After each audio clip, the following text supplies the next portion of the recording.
Kia ora koutou. This video is going to go through 2 more questions from today's worksheet, and it's 2 more achieved questions. So this first question here, we've got u is equal to 1 plus root 3i, and we have to show u cubed on the argon diagram below. Now, I haven't put that in because you're working from home, so we're just going to quickly sketch it in our book.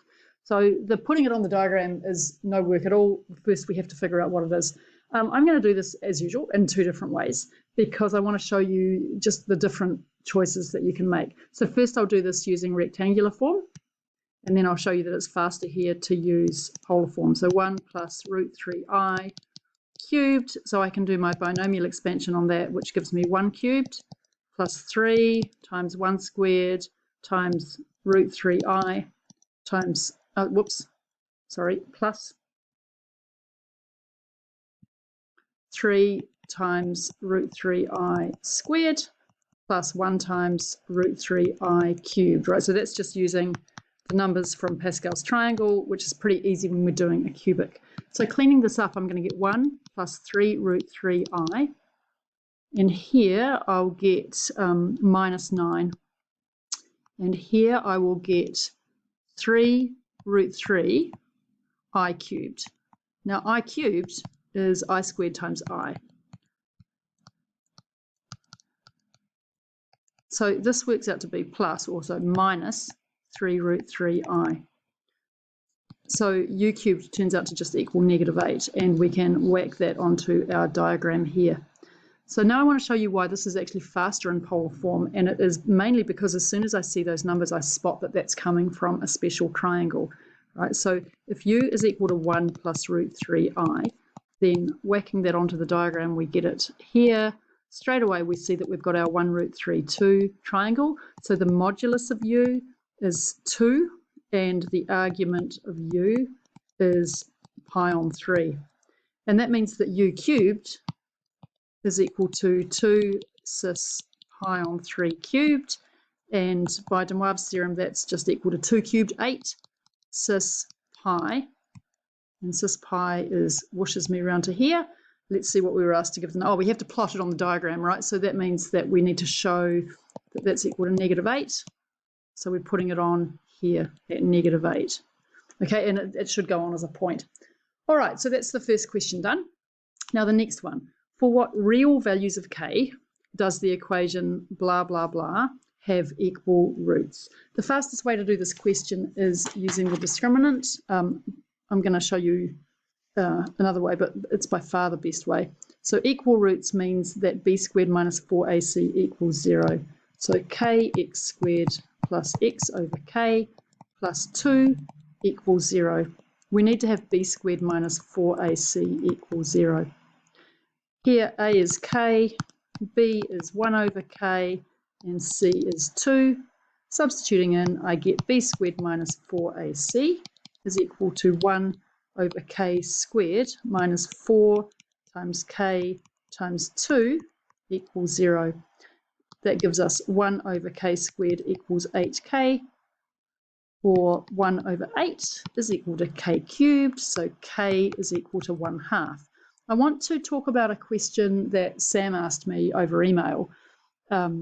And Sam, I'm hoping that I've understood your question correctly, but Sam is saying that we're assuming in here that the roots of the equation are real, right?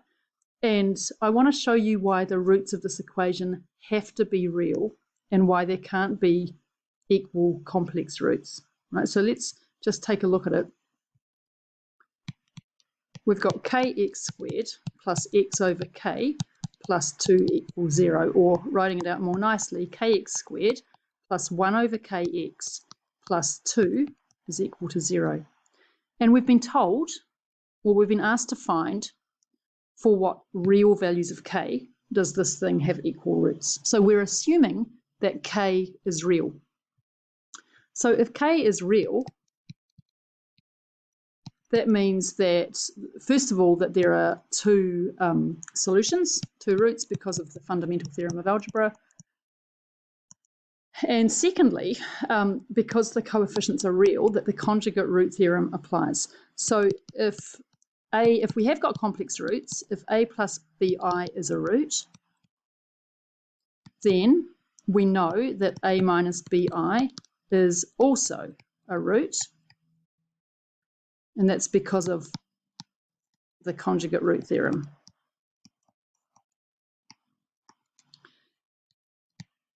But if those two things are equal, if a plus bi is equal to a minus bi, whoopsie, sorry, if the two roots are equal,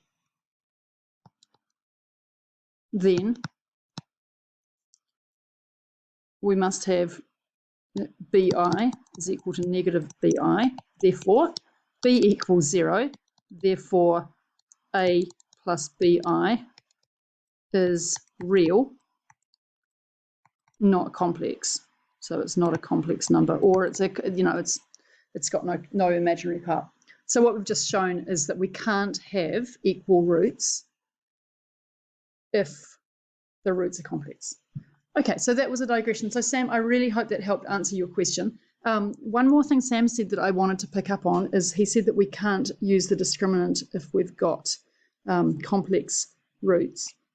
And we can work just as well. So say we had a quadratic like this, so z squared plus 2iz minus 3 equals 0. We can solve that using the quadratic formula, even though the coefficient is complex, it will still work. And that's because where the quadratic formula comes from is from completing the square.